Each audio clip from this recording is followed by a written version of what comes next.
opportunity, Dev, to introduce our next speaker, Mr. Anand.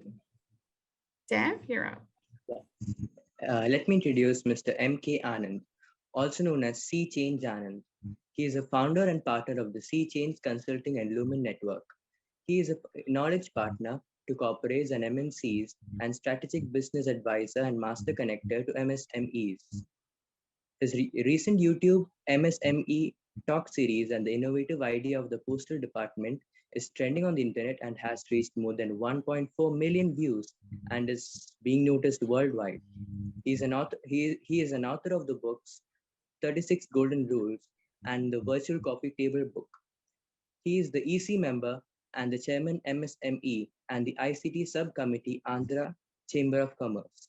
He is a certified heartfulness meditation trainer and supports people to learn heartfulness meditation since 2007.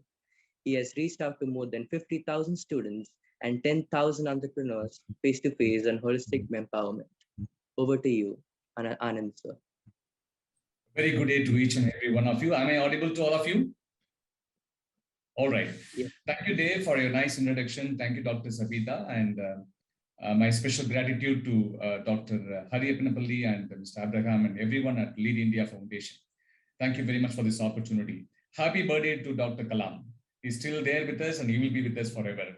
So, friends, I'd like to take three important areas in 7 minutes of my time to present whatever the best. Number one, I take Vision 2020, what Dr. Kalam has given to more than 1 billion people in this country. Number two, like what Dr. Shiva Prakash professor said, Pura, which is one of the important aspect of the global development on SDG. The third one is about, which is very, very close to my heart, which is MSMEs, micro, small, medium enterprises. First, Vision 2020.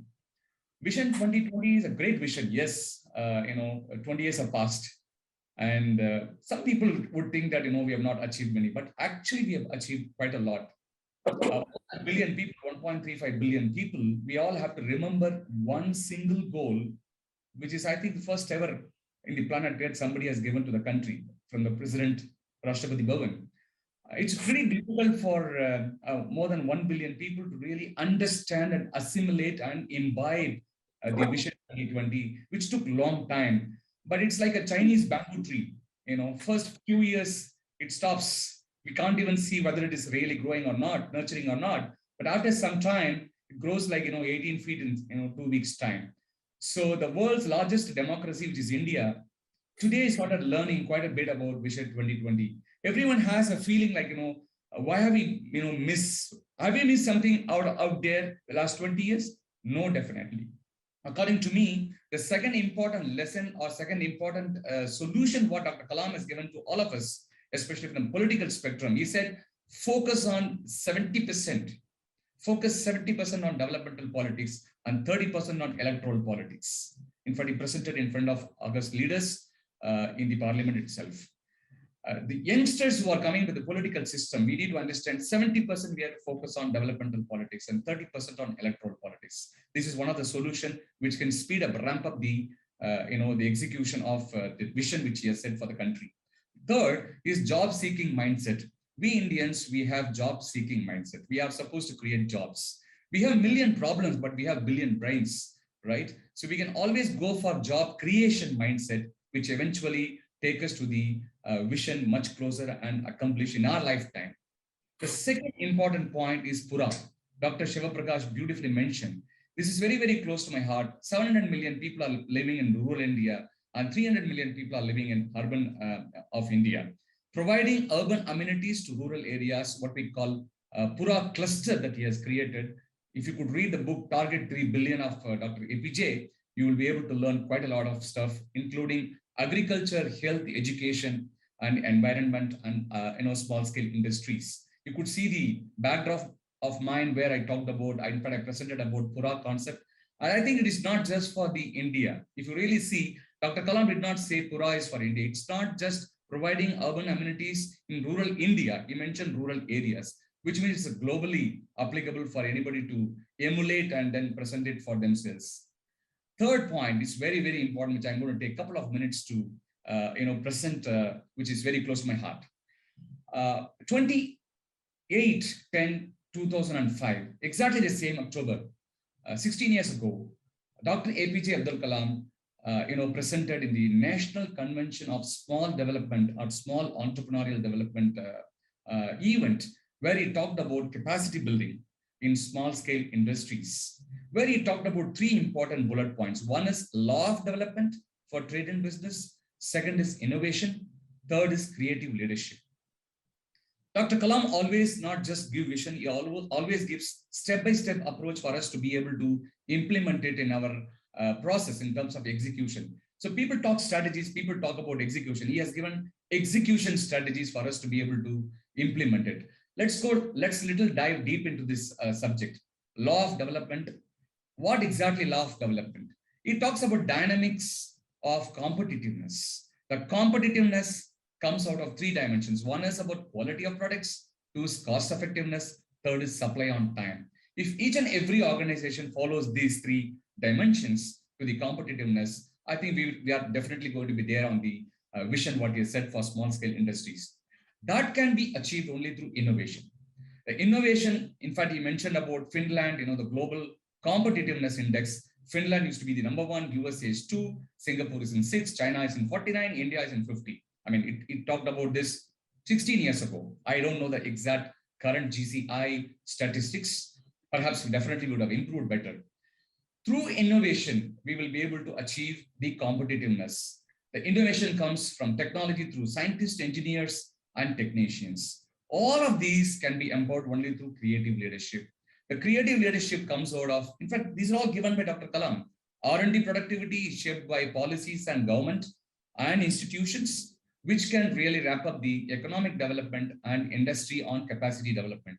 Dr. Kalam has given a beautiful step-by-step point. This is what I go on telling everywhere, wherever I go, talk about MSMEs, entrepreneurial forums, various forums, even recently addressed industry, the Institute of Indian Foundrymen, where we talked about Dr. Kalam's points. For example, if you take national economic development through competitiveness, he always says it should be powered by knowledge, technology, and innovation. That must be powered by resource and investment. And that must be powered by revenue and ROI, it's called return on investment. And that has to be ensured and powered by volume and repeat sales through customer loyalty.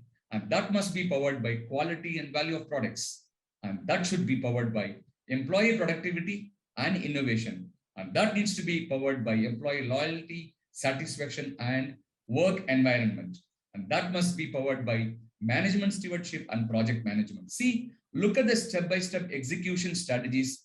It's like, a worldwide global advisor coming to each and every organization and talk to the entrepreneur saying that you just follow, I'm giving the blueprint, I'm giving vision, I'm giving the blueprint, you just have to go and execute it. And this is actually to be empowered or powered by creative leadership. Dr. Kalam also mentioned about what is creative, who is a creative leader, and what is creative leadership is all about. What is the quality of leadership? He said beautifully. This I go on telling everywhere. After all, I always believe that we people, the warriors, we need to take his message to 1 billion people in this planet, in this country, this part of the world, and everywhere in the world, wherever we are coming from. He said, change the traditional role from commander to coach, manager to mentor, director to delegator, demand respect to facilitate self-respect. The higher proportion of creative leaders in a nation, the higher potential of success of developed India. What more do we all require? He has already given us. All we have to do is, we just have to really think about it. We don't just have to talk about it. We just have to go and execute it. It's only a question of time to execution. This is the time, this is the hour, this is the minute for us to go and take this message and execute it. In fact, Dr. Kalam has given, finally, I'd like to conclude with 8 missions for micro and small medium enterprises. Number 1, he said registration. That's what precisely happening today. The Udayam portal of MSME. And people are really hesitant to really go for registration. I always recommend people to go for registration. The more you register yourself and declare your presence to the government of India, I'm sure it is going to add a lot of value in terms of building up your brand. Number two, he said we need to remove the sickness in the industry. How do we remove the sickness? He talked about what is called the mission mode to rectify the sickness industry. Third, he talked about thirst on exports. Those days, he talked about 20 billion exports that we had earlier, that he set a target of 40 billion exports. He talked about food processing, cosmetics, garments, and pharma industry. These are the four things majorly presented for us to take the exports revenue to the country. The fourth, he talked about formation of growth poles for MSMEs. We have 600 districts in the country. He wanted to establish growth pole for each and every district so that we can reach out to the micro, small, medium enterprises more vibrantly. Number five, he talked about credit facility. He always said banks to become partner to MSMEs. It's like what police to become, friend to a public. Number six, he talked about design knowledge. He always said value chain, 50% design contributes total value and quality. See how minutely he is able to penetrate to the entrepreneur's problem and build the economic development through the blueprint of these 8 missions. Number 7, he talked about outsource to cottage industries. What a beautiful idea, you see. In fact, I take these messages everywhere, wherever I go. Large corporates are actually outsourcing their work to tier 1, tier 2, tier 3, and the ancillary units. As we all see, if you take the car manufacturing company, we have tier 1, tier 2, tier 3, and the units. He says one step forward by saying that you people, micro, small, medium enterprises, you can outsource it to cottage industries. When you get into cottage industries in the rural economy, what happens is the manpower is available at cheap. And we can also empower the economic development. The cost of production must be very, very low, by which the economic development happens for micro, small, medium enterprises in a greater scale. Number 8, he talks about biofuel with diesel. Even Professor Shiva Prakash mentioned about it. So 8 missions he has given for even micro, small, medium enterprises to be able to implement it. See, all I'm doing is I'm connected with 3 missions.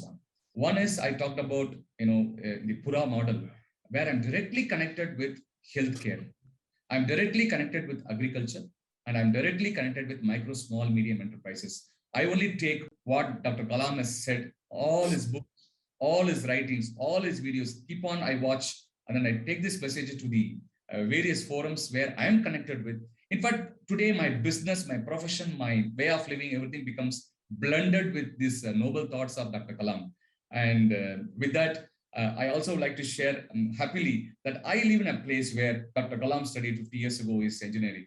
So MIT, it's called Madras Institute of Technology, where Dr. Kalam studied aeronautics. So I'm just 1 kilometer away from his place. And I'm happily like to share, my son also studied from MIT. So I'm extremely delighted to be part of this event. And thank you very much for the great opportunity. Once again, thank you very much, Lead India Foundation. I'm sure this is going to be of great help. Thank you.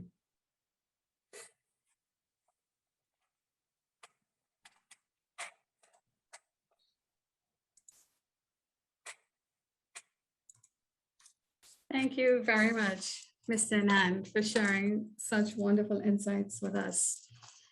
You talked about the cottage industries that exist as a foundation to starting minority businesses. And I remember when I was much younger, I was reading a case study. There was a particular Indian company that was, I can't remember the name now, that was, the case study was built around, and they talked about giving small business loans to women in Indian households who were dressmakers. And those loans were used to purchase sewing machines. And just that one act of issuing those small loans actually created a cycle of economic progress for these families, with the ability for women to contribute with a second income into those homes. So I think those are all fantastic examples of, how we can work our way through the structural barriers or socioeconomic differences in the economies we live in. Here in Houston, I look after what you call minority supplier development programs. So we have a number of minority businesses within the greater Houston area. And a lot of these smaller businesses are trying to make their way into the large corporate giants. And we create those opportunities for them by scaling their businesses, giving them skill sets, talking about capability statements, helping them to position their products. And then we make introductions, getting their products to the corporates, creating those linkages for them. So I think it's so important to recognize the space of minority business and give them an opportunity as well to contribute to social progress. So thank you, Mr. Anand, for those wonderful words. Thank you so much.